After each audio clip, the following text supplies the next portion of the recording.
Hello, and welcome to the JNCL-NCLIS Language at the Intersection Insights interview series, where we talk with professionals from many fields to hear their perspectives on how multilingualism moves our world. The Joint National Committee for Languages and the National Council for Language and International Studies proudly presents this series with generous sponsorship support from Vista Higher Learning.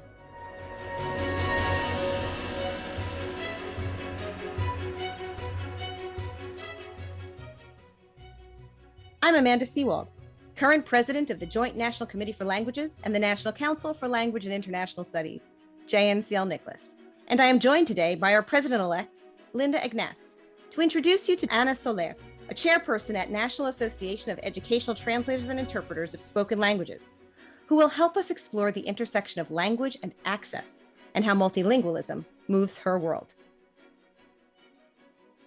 And we'll go ahead and start with that first question. So would you introduce yourself and your organization and just share where your language intersection is? Sure. So my name is Ana Soler, and I'm the chairperson of NAETISL, which is the National Association of Educational Translators and Interpreters of Spoken Languages. And my language intersection is language and disability. Wonderful. Could you explain a little bit more about what that piece means to you?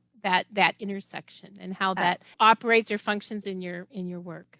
Absolutely. So I remember the exact moment when I decided to really devote my life and my professional, personal life and my bilingual skills to support language access and language justice for families of children with disabilities. I was translating a special education document from English to Spanish. So I'm a Spanish speaker. I was born in Colombia, very proud of that. The document was an annual progress report, or what they call an individualized education plan, which usually contains quite a bit of high register vocabulary and terms that even highly educated English-speaking parents may not understand. So the child in the report had a lot of multiple disabilities and needed quite a bit of support. And the report was very detailed in terms of what the school needed to do. So only towards the end of the report, almost as a footnote, I realized that the fact that the child spoke Quiché, a Mayan language of Guatemala, was highlighted. And so here was a child who was trilingual, speaking Spanish, another, an indigenous language, and also English, but these assets and the gifts were kind of a side note and a footnote that really only a careful reader could actually find in this report. And so as I was translating this document, it was about 40 pages, I realized that the family was not going to benefit from the information, not only because their first language was not Spanish, but also because of the high register language that I was utilizing as an interpreter and as a translator. So the school district was fulfilling that language access federal mandate, but really neglecting the language justice piece in the process.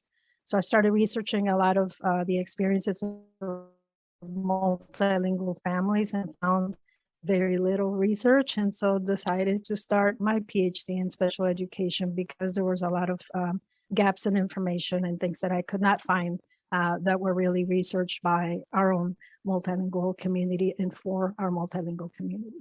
Wow. Yeah. Though that is having been a teacher in the classroom and working with IEPs, you're absolutely right. That the language is it's not just accessible to native speakers, Right. but difficult. And and I think that's a big piece that I look at. Language that a student is born with, that's a natal gift, and we don't want to not only not recognize it, but we want to find ways to sustain it and to support that as well. So I wonder, when you think about, okay, so as a Spanish speaker, obviously you've learned English, so what is the role of languages or more than multiple languages in your life and work? How do you use those in your own activities? So part of my other hat, because I'm sure many of us wear so many hats. This is NAETISL is also a volunteer organization, but my actual job is CESO Incorporated, which is a language services agency that I started about 8 years ago. And so we do provide interpretation and translation services mostly for schools. So I use, not just my language doing a lot of the translations of these very complicated documents, but also I'm still interpreting because I feel that this is a lifelong career and we're always constantly learning. But of course, managing a great group of interpreters who speak, I think we have 15 languages represented in our organization, and it's just amazing to see the bridges that they create, not just with language, but with cultures, with culture, and they really tend to inform schools and administrators about some of the cultural aspects of their world, and so that's really important as well. Yeah, the role of multiculturalism is a part of that huge Yes. intersection.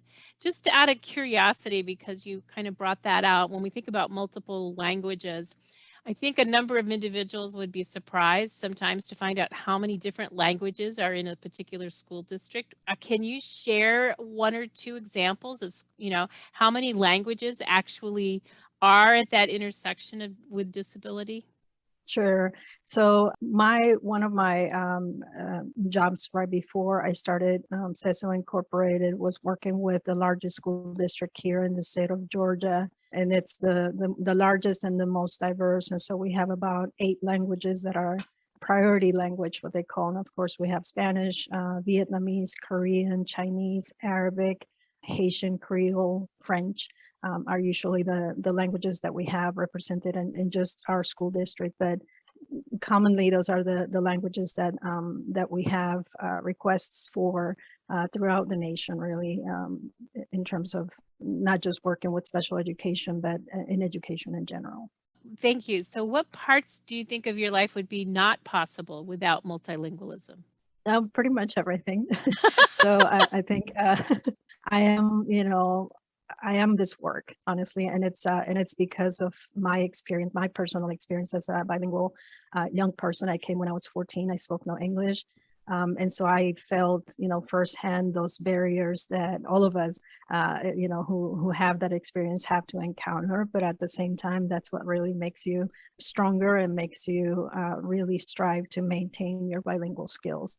And so really none of the things that I have built in terms of my professional life and personal life would have been possible if I had missed, or if I had missed the opportunity of maintaining my bilingual skills, but also my culture. Culture is really, intertwined with language. And so you have to keep both to be able to do what I do today. So. Well, that's really well said, and I think that that idea of keeping language, especially some of the home languages, sustaining those and providing support for those, because that is part of their culture and really part of identity.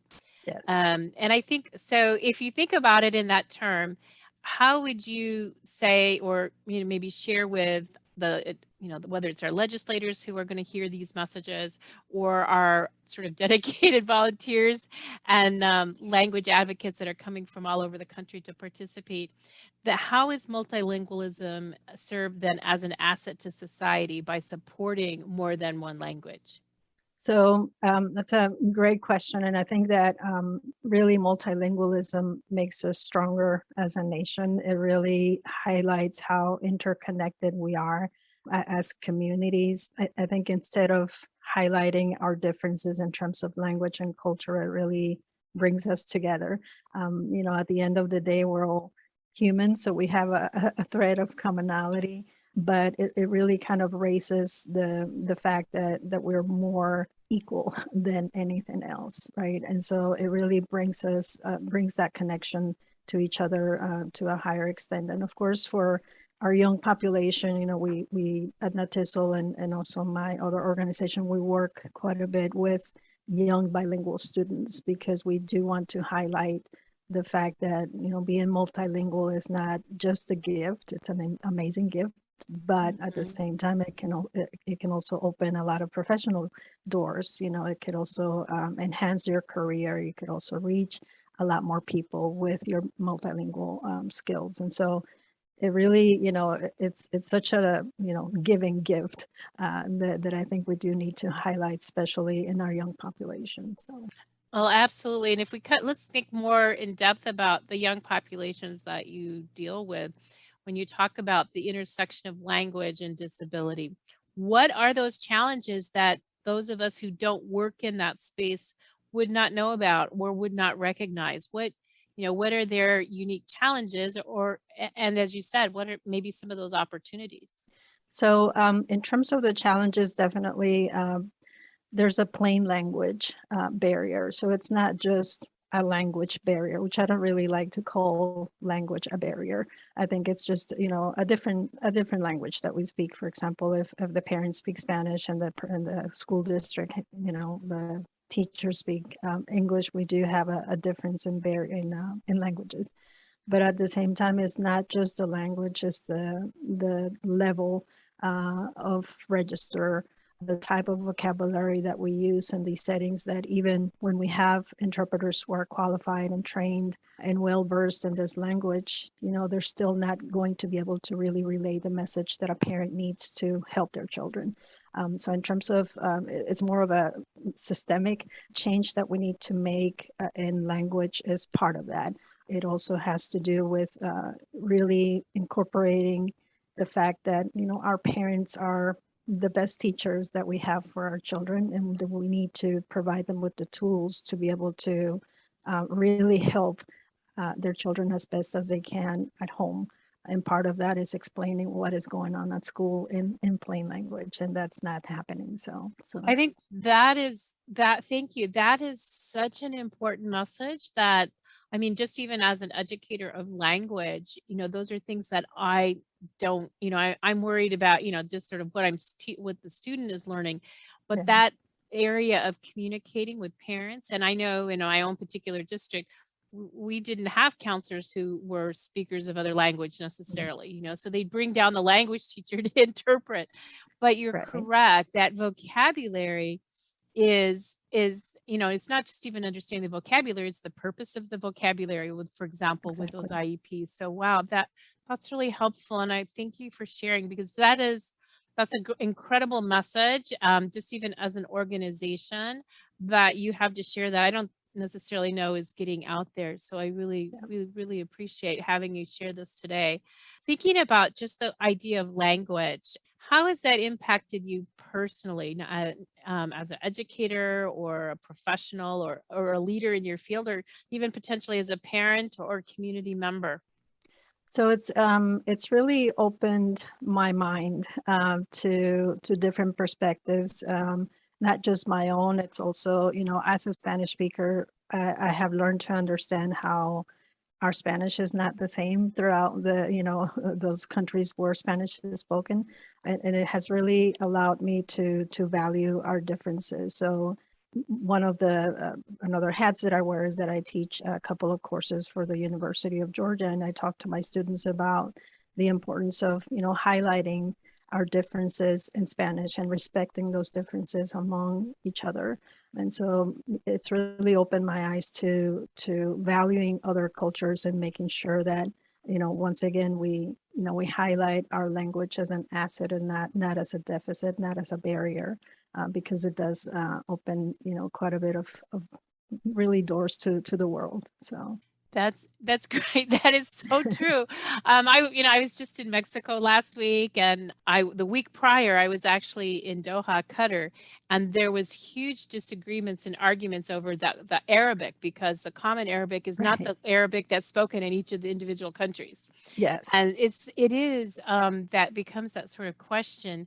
And yet each of those countries and the way they speak the language is embedded with culture and identity. So right. Those are important messages, and thank you for sharing them. Absolutely. So if we come back to our audience, what is it that you wish people would know about, not the importance of multilingualism, about that sort of access with your language intersection with those who have some, we'll just call it a language disability? Mm-hmm. Yes, absolutely. So one thing that our message from NAETISL is the importance of having not just an interpreter, or a bilingual community member interpreting, but actually having a qualified and hopefully one day certified interpreter to be able to help families during the special education process, but really throughout their education. We're very concerned about, having folks who are not trained or qualified when we're assessing a child for special education, for example, because they could, an interpreter who is not qualified or who does not follow a code of ethics, for example, may not understand the assessment process, may not understand that they can incorporate biases. So the whole assessment process for special education can be flawed.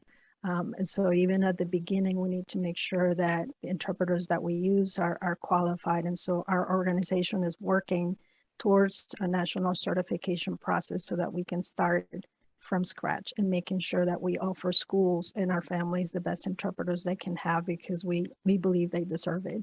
And so our families do need to have the information as relayed as accurately as possible, but also our schools need to rely and trust that the interpreter is saying exactly what they need to be saying. And so that's kind of the message that we want to share, is that certification and that assessment process needs to be there. Thank you, because you will be heard by a number of educators that again represent 50 states where we have, not just languages from abroad, but indigenous languages that are being spoken. Yeah. And that's really, that's an important message. And I don't think I've ever heard anyone articulate it as well. So thank you so much. Is there anything else that you would like to share with our last few minutes about your own language intersection or your own story? No, I'm just grateful for this opportunity, and I'm one of those lifelong learners. I'm very proud of being an English learner, emerging bilingual, however it is that we call each other now. But it's just it's an amazing experience to be able to do what I love every day, and to be able to use my bilingual skills to really, create an organization like this one, support our mission, and really all of the folks that work in NAETISL. Well, I say work, we're all volunteers. We have this passion to make sure that we provide the best services for our families. So, and I appreciate this opportunity to share our message. Well, we really thank you for it. I'm as a parent of an adopted daughter from Guatemala, who came as a 11-year-old with similar challenges, and who's now working actually in the Indianapolis public school districts as a bilingual aide. So it's a huge space of need, and I really thank you for all your work, and thank you certainly for sharing your story.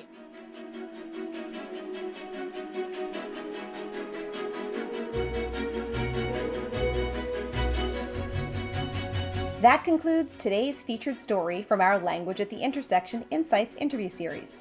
For more information about the advocacy work of the Joint National Committee for Languages and National Council for Languages and International Studies, please visit www.languagepolicy.org.